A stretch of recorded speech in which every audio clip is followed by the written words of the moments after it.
There's 4 parameters by which historic or apostolic Christianity determines whether something is considered biblical.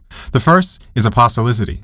The faith is what the apostles handed on, through scripture and living teaching. That's why realities like Trinity and homoousios are called biblical, not because one verse says everything, but because the church binds together the many texts into the apostolic sense those texts entail.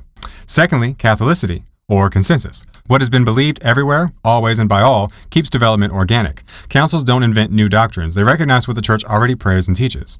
Third is conciliar judgment. When readings clash, ecumenical councils provide a transpersonal decision. After Nicaea or Chalcedon, Scripture is not smaller or constrained in any negative way. It is stabilized against, to put it lightly, private systems, or to put it bluntly, heresies.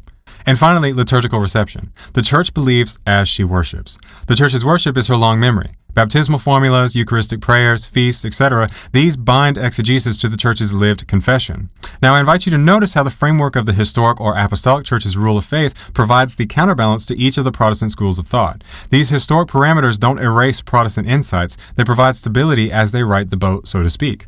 To the explicit-only biblicist, the church says, silence is not prohibition when the rule of faith requires what Scripture implies. After all, the canon itself was recognized this way, by apostolic usage, not by a proof text about the table of contents. To the Reformed method of deduction, the church adds a guardrail, that good and necessary consequence is tested ecclesially, by creed, council, and consensus, so conclusions don't outrun apostolic reception. To the Lutheran understanding of adiaphora, the church clarifies the tiers. Dogma cannot be traded, doctrine binds with authority, discipline can change. Freedom exists, but within ordered ranks. And to the Anglican Big Three, Scripture, tradition, and reason, the church supplies the answer to the logical question: who ultimately decides? Conciliar judgment and a living magisterium keep the three-legged stool from wobbling when reason and fragments of tradition disagree. And regarding the Wesleyan or Methodist formulation, which includes experience, the church says yes, holiness is a form of truth, but experience is normed by the saints' tested life and the sacramental economy, not by private illumination. And to Pentecostal immediacy, she grants, the Spirit is present, the canon is closed. Discernment of spirits is real, but public and measured against Scripture as read with the fathers and the whole church, lest the Spirit told me outrank the Spirit-breathed word. And to Anabaptist Christ-centrism, she reveals, Christ is the center in the fullness of revelation. He fulfills and thus illuminates the law, prophets, and the rest of Scripture. He indeed leads the ensemble, but he isn't a solo act that makes the rest of Scripture inaudible.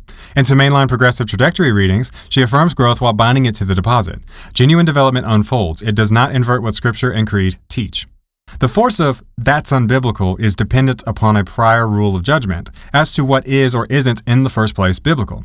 Without an actual public authority, the charge collapses into my method of determining what is or isn't biblical versus yours, which is a private verdict pretending to be a universal law. To state the logic explicitly, private methods produce private verdicts. That's unbiblical is a verdict. Therefore, unless it is tested by apostolicity, Catholicity, conciliar judgment, and liturgical reception, that's unbiblical is non-binding rhetoric, a personal persuasion which renders the statement effectively powerless in absolving disputes. The historic church offers something more than private verdicts and opinions, a shared rule by which Scripture is received, read, taught, and defended.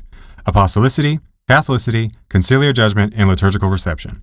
That framework doesn't muzzle the Bible. It stabilizes it against thousands, if not millions, of self-appointed tribunals. Authority is not identical with citation. Competing readings require an adjudicator. If the standard is merely my interpretation, the verdict has no public force. It's a private method, therefore a private verdict, which is essentially a DIY wannabe magisterium, or to put it in another way, hermeneutics cosplaying as authority.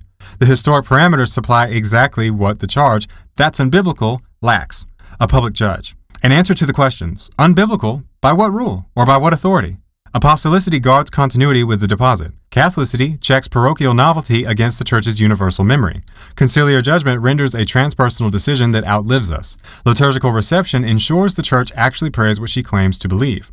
Inside that courtroom, so to speak, that's unbiblical can function as a judgment. Outside of that, it's just an opinion investments. Jettison the living tradition, and the definition of what is biblical dissolves into personal preference, a private verdict with no real weight.